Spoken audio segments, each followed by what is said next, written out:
Oh, okay. What do you think about the whole like Bill Clinton ex Donald Trump affair? I don't know. I was weird about it at first, but then I started seeing the memes and then I thought it was really funny. Yeah. I mean, I just think the concept of Donald Trump being the other woman, just like, It I think that's it the just makes funniest thing. it funnier. The concept of Donald Trump sleeping his way up to the top.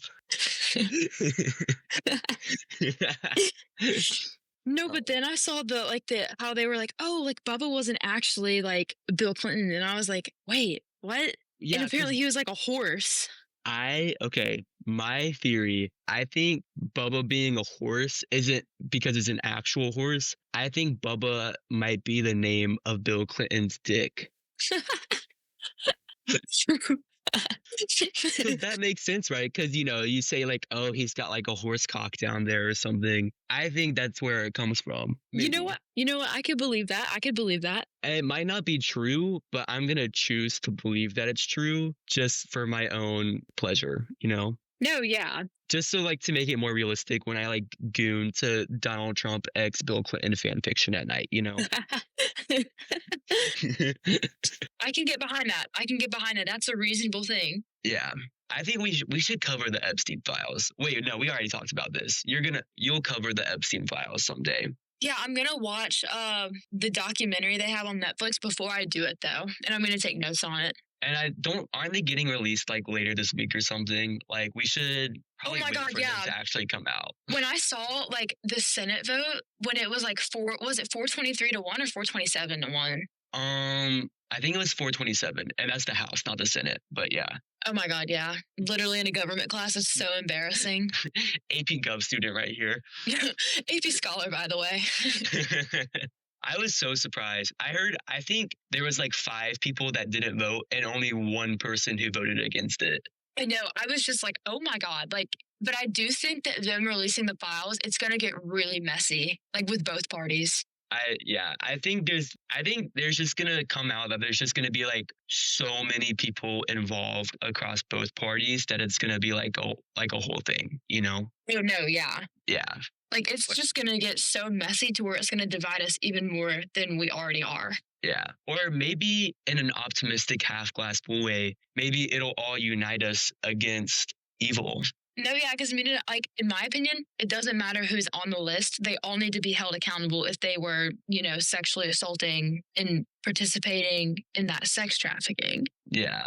Something I was thinking about earlier, though, would you rather get sexually assaulted by a big dick or a little dick? Because if it's like a little dick, then it's kind of embarrassing because it's like a small dick man just sexually assaulted me. But if it's a big dick, then it probably like hurts.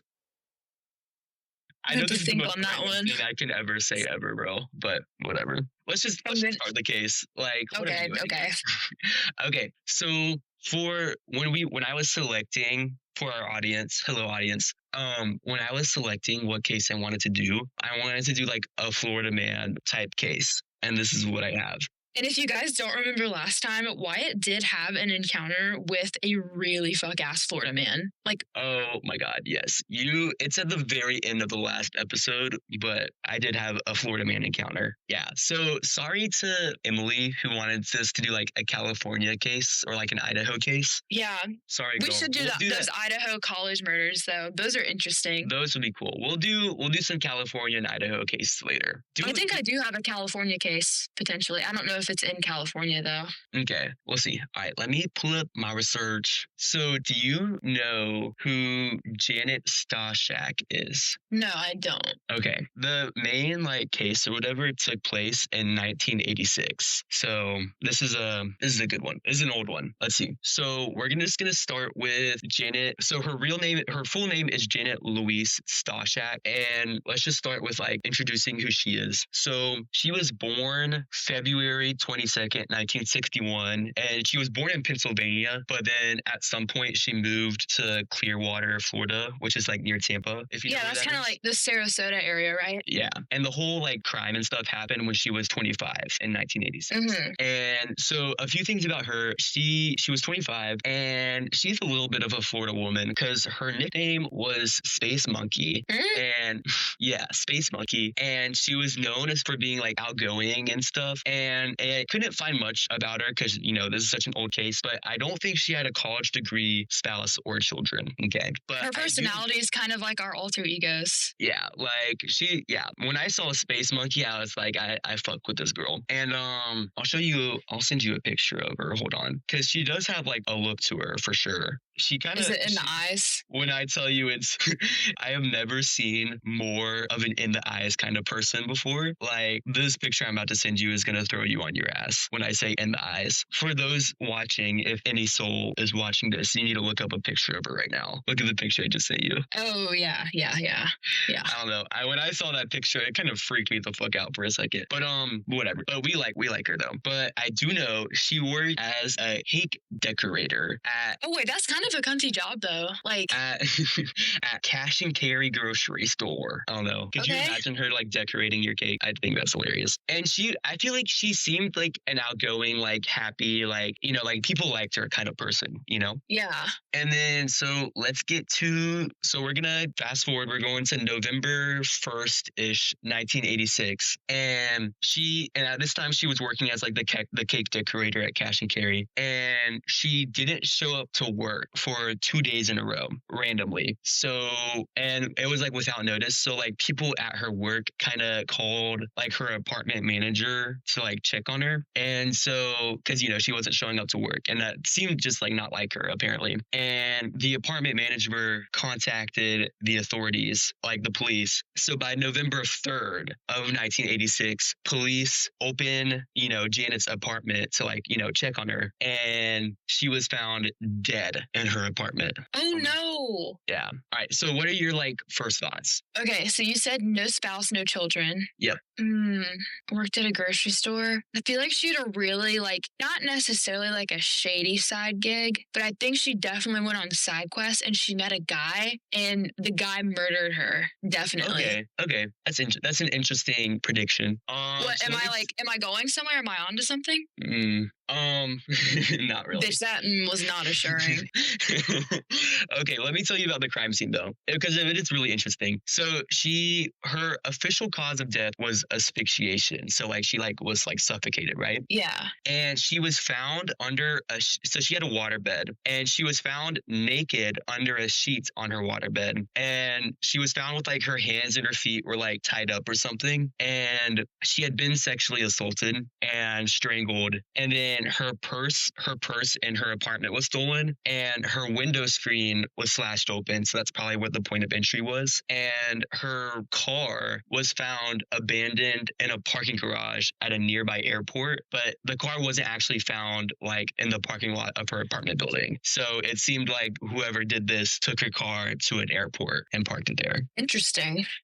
Yeah. So that is the first part. So obviously, it's pretty obvious that this is like, not like a suicide or something like that. Like it's a murder. And so the cops go on an investigation, and based off the evidence, because of the missing purse and the missing car, it looked like someone had went to rob her, and then it obviously evolved from just a robbery to like a rape and a murder, And that's what it was looking like. But for whatever reason, investigators were on this other path where they thought that was actually not true, and they thought the killer was someone who knew Space Monkey. And I can't believe I just said that.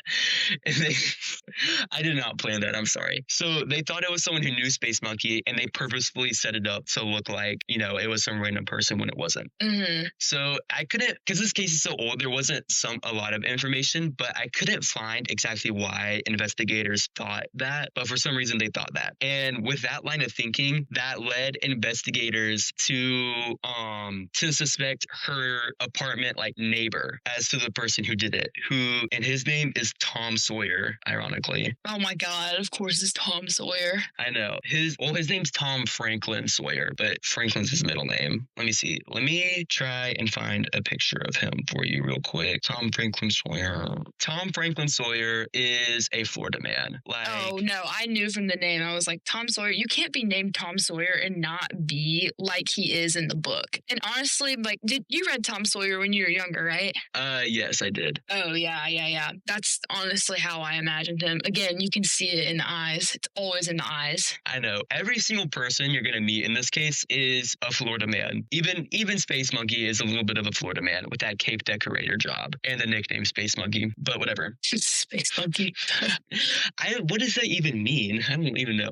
Okay. No idea. So let me give you some background on Tom Sawyer. So at the time, so he was born in 1953, or either 1952 or 1953. And so he was 33 years old at the time of the whole Janet dying thing, right? Uh-huh. So he's about 8 years older than Space Monkey. And okay, wait, I forgot her actual name, Janet. He was about 8 years older than Janet. And so Tom was a landscaper at like a golf course nearby, and so that was his job. And he was also known for being really, really shy, unlike the actual like book Tom Sawyer. But he was really, really shy, and I couldn't find much about like his personal life in terms of like if he had a wife or kids or anything like that. But what I did find was that he had previously really, really struggled with alcoholism, and he would experience, and when he was an alcoholic, he would experience like blackouts where like he wouldn't, remember what he did the night before. And sometimes he would find out that he was doing bad things that he didn't even remember, which is a big point later. And,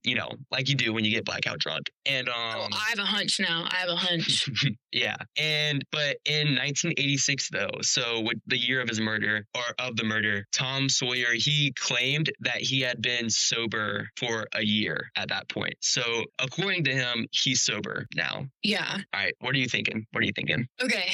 So with the past of like his alcoholism and everything, I think that, because you said that he'd been sober for a year, like when he was like, was that when he was going through all the interrogations and stuff, or was it before that? He's been sober from like he was sober during the time of the murder and the interrogation. Like he's been sober for a while. Dare I say he's lying? We'll see. Because I think he's lying, and I think it was the alcohol, and he killed Janet and raped her. Okay, we'll see. So let's get into the interrogation, which is a really, really interesting point in this case. And I think it's really important to mention that when I say this guy was shy, he was looking like a beta male. Like he was very shy and you just used the term beta male. Yes, bro. It was just from all the research I was doing with the different websites, and it just each single time they really emphasized that he was really shy and was an introvert and didn't wasn't used to attention and talking to police and just people in general. Okay, so let's get into the interrogation. So the police asked Tom if he could go to the police station, and the police kind of made it seem like they were gonna just ask him questions, see if he knew anything. So when Tom Sawyer showed up at the police station later, he didn't expect to be interrogated, obviously, he was the criminal. And so he was interrogated for 16 hours without any food or sleep. 16 whole hours? Straight, 16 hours straight. Oh my God. And wait, what was that one case? I think it's a required one we have to know for AP Gov. Was it Miranda versus Arizona where they interrogated him for 24 hours straight? Or was it Matt versus Ohio? We haven't gone to that yet. Sorry. Well, we're there in AP Gov. But okay, whatever. Yeah, we are on Unit 3. We just started. Oh, we are today. too. Oh, we're almost done with it. Yeah, no, we're on 3.1. No.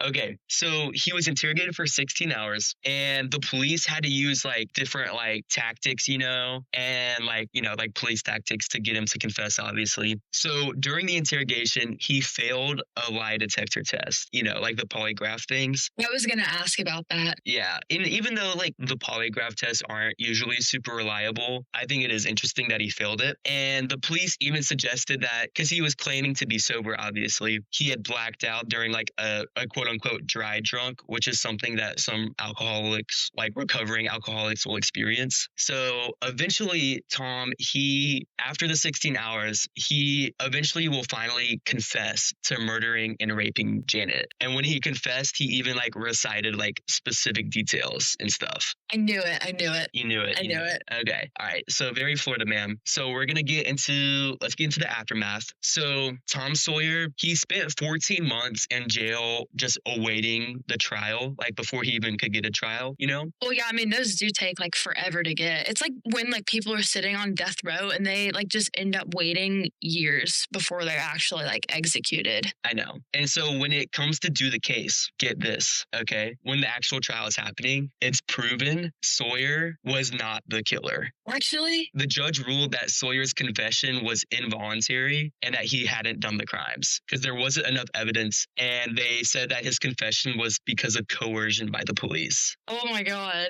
I know, plot twist. So, and this is why we're going back to, I think it's interesting how he failed a lie detector test, even though he's innocent. But this is going back to, you know, he was such a shy person. Imagine being a major introvert and then you're getting interrogated for 16 hours straight. Like, I low-key, you know, I get it, honestly. No, yeah, I mean, And then it also turned out when he confessed to the murder and rape and he like recited details of the crime as part of his confession, the details like weren't even true. Like he was just making stuff up because I don't know. Apparently he was like so like ready to be done or something. I don't know. But yeah, I thought that was interesting. Poor guy. I know. I feel kind. I mean, like he's very strange. But I feel kind of bad. You know. Mm-hmm. Yes. So I feel bad for him. And so they find out Tom Sawyer's innocent, but then they're like, all right, well, who fucking killed her? You know. And so we actually, and keep in mind this is all like 1986, 87. We don't actually even find out who's gonna kill Janet until 2014. Can you believe that? 2014. I know,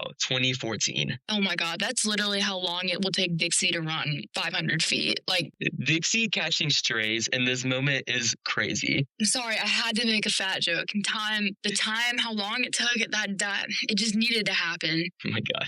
Okay. Dixie is Wyatt's fat dog, by the way.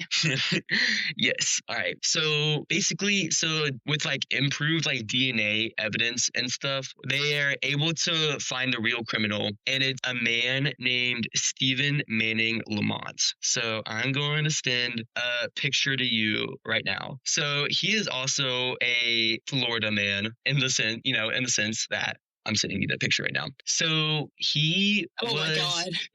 I know. In the eyes.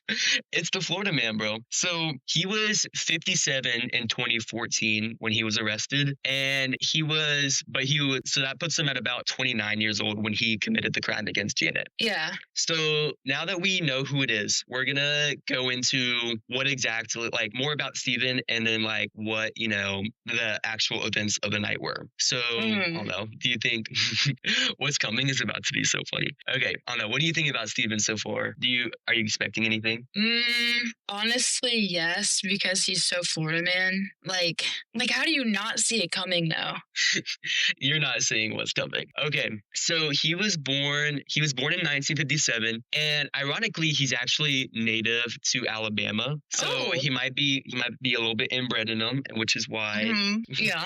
might be why some of these actions that are about to occur might happen. So he was sentenced from 1986 to 1998, he was sentenced to jail on a robbery charge in Alabama. But you might be thinking, 1986, that's when the crime happened. He actually escaped from jail in Alabama and fled to Clearwater, Florida. Oh my God.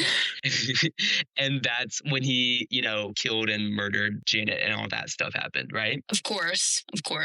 I just think that's got to be like the worst luck. Imagine the person who kills you is from a whole different state and he escaped from jail. That's crazy. I know. He's literally like a fugitive. I know. Like that just makes it so much worse. I know. And like Clearwater isn't even close to Alabama. Like, wait, what part of Alabama? I couldn't find exactly where in Alabama, but even if it was like in the southern part of Alabama, like that's not close to Clearwater because Clearwater is like so far down in Florida. So yeah, Clearwater is literally like the Gulf side, like that's South just Florida. literally. Yeah. Okay. So police came, and when he gets arrested, in 2014. So we're moving on to 2014 now. And at first, when they were like questioning him and interrogating him, again, back to a crazy interrogation story. So he initially like denied the crimes, but then later on, he confesses to moving Janet's body and car. Because remember, Janet's body was found under the bed sheet on her waterbed, remember? So he Yeah. confesses to moving the body and the car. And keep in mind, Janet's found with her hands and her feet like tied together, windows slashed open, all these things, right? Purse stolen. When they asked him how he killed Janet,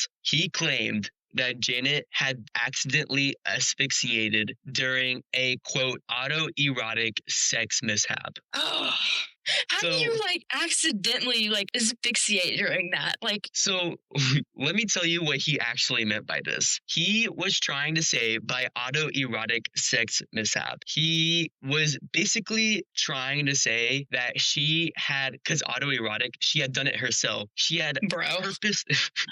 she had purposefully choked on his dick for so hard and so long that she died. Oh my God. I'm actually laughing so hard right now. Oh my God. So he goes to trial and they, tell him, okay, you're like obviously full of shit. So he was sentenced to life in prison for at least 25 years before he's ever eligible for parole. Okay. And that's where the case ends. That some really interesting interrogations here. I can't get over it. How is that your best possible lie to get out of the crime? Saying she choked on my dick so hard. I feel so bad for Space Monkey, bro. I know. And you said he was on a life sentence, right? Yes. So he's going for life, and it's going to be at least 25 years before he's eligible for parole. Okay. Well, that's still just I just can't get over that interrogation. Like, what was going on? I mean, I'm sure nothing was going on, but I think we all know there was a lot going on inside his brain. That's what I'm telling you. He's from Alabama. He might be a little bit inbred and not have a full deck of cards up there. Oh yeah, and criminals aren't very smart. Yeah, that's why Alabama has such a high acceptance rate, probably. I've thought about that recently, how like some southern school, like state schools, will just have such high acceptance rate. Ole Miss. I know, like maybe it's because they like aren't, like the smartest people in the world. I mean, no hate to Ole Miss. It does sound like a lot of fun, but I feel like if I went to Ole Miss, like people would tell me, 97% acceptance rate, by the way. And I feel like I would party so much that I just wouldn't go to class. Literally. But see, like when I went to Sewanee this weekend, even though because it felt like my usual routine, like the occasional party on the weekend, but then like I'm back at school functioning normally. Literally. Okay, can we actually tell our college visit stories in recent memory? Oh my God, yes. Okay, do you want to go first? No, you can go first. Yours is more interesting than mine. Okay, my UF story, I don't want to give like a full breakdown, but basically my UF story, I actually went and saw Lily, our editor. Hey Lily. So that was really nice. When I went to UF, I definitely partied. I actually went clubbing, which was really interesting. I actually didn't even have to use a fake ID to go clubbing because I'm already 18, and apparently 18 was old enough for that club. I don't know. So I had a really fun time. Yeah, that was my UF story, bro. My Sewanee story. My mom registered me for a tour because I toured in the spring, but she was just like, "Oh, like if this is really where you want to go, like you need to do another tour." And I was like, "You know what? Yeah, that's reasonable." Because I don't find out until like January if I got in or not. And I was at a formal the night before, and we were out until about 1. I slept through the tour the next day.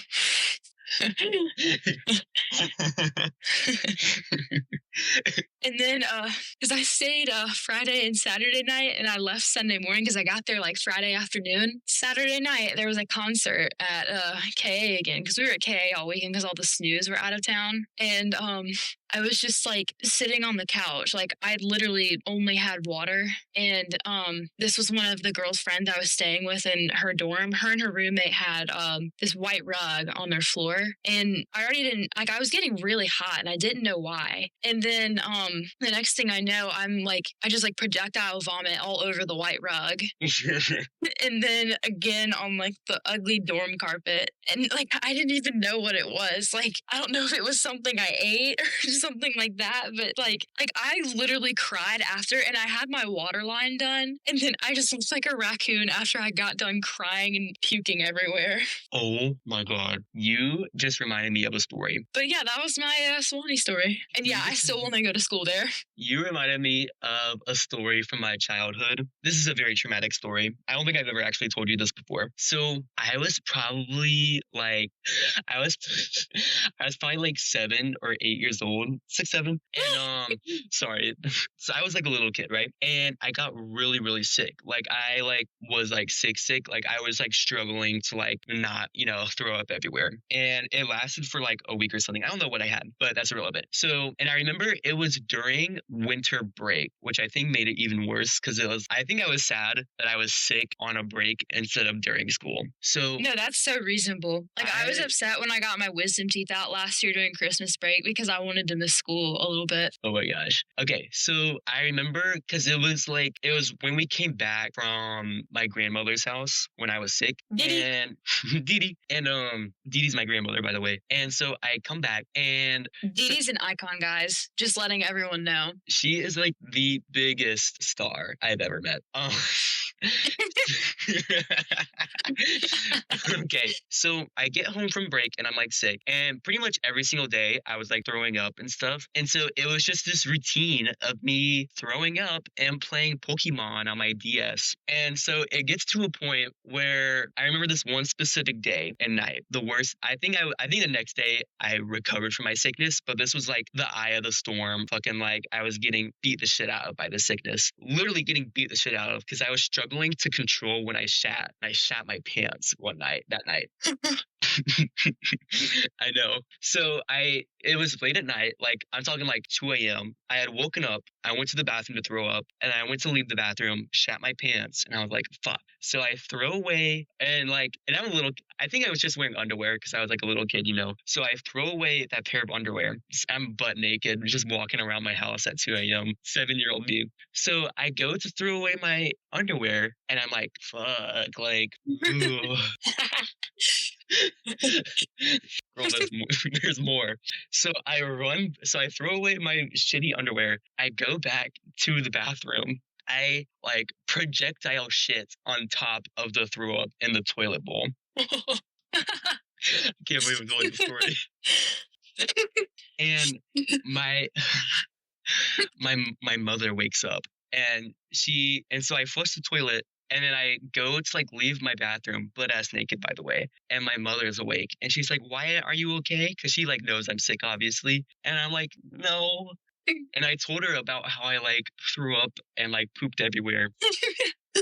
My mother, she was worried I was gonna shit the bed while I slept. So she made me sleep on a towel in the bathtub that night. And she gave me like a pillow and a towel to sleep under or sleep on. And she was like, if you start feeling bad, just come yelling and I'll come running in. And I was like, okay. And I think my shitting myself stopped at that point. But I just remember sleeping in the bathtub on a towel. And I think the next morning was when I like felt okay again. And that's my Christmas getting sick story. And I don't think my mom ever actually told any of my family that. Like I think she kept it a secret, but she never failed to remind me every single Christmas about my little shit, my little poopsie oopsie. So yeah, that's my story. I don't know if you have like some crazy story like that or not.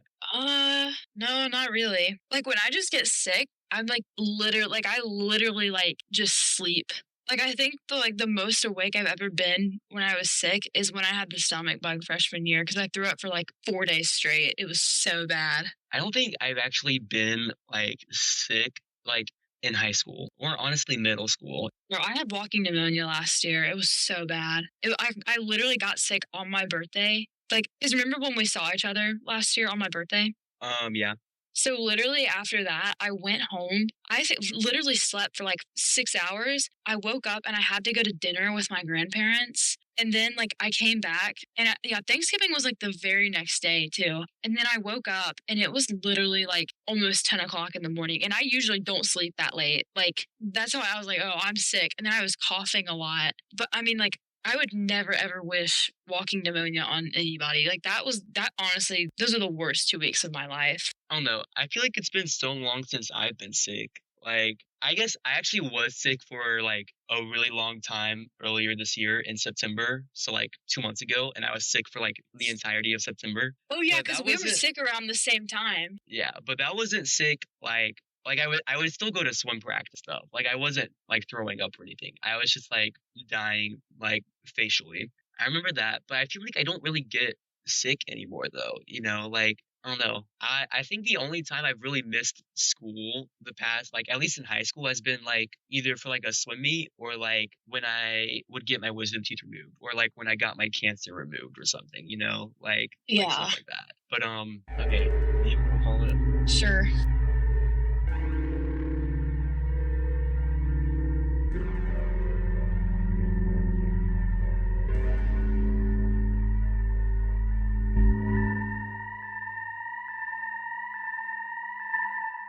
All right, I think that was a good episode, Loki.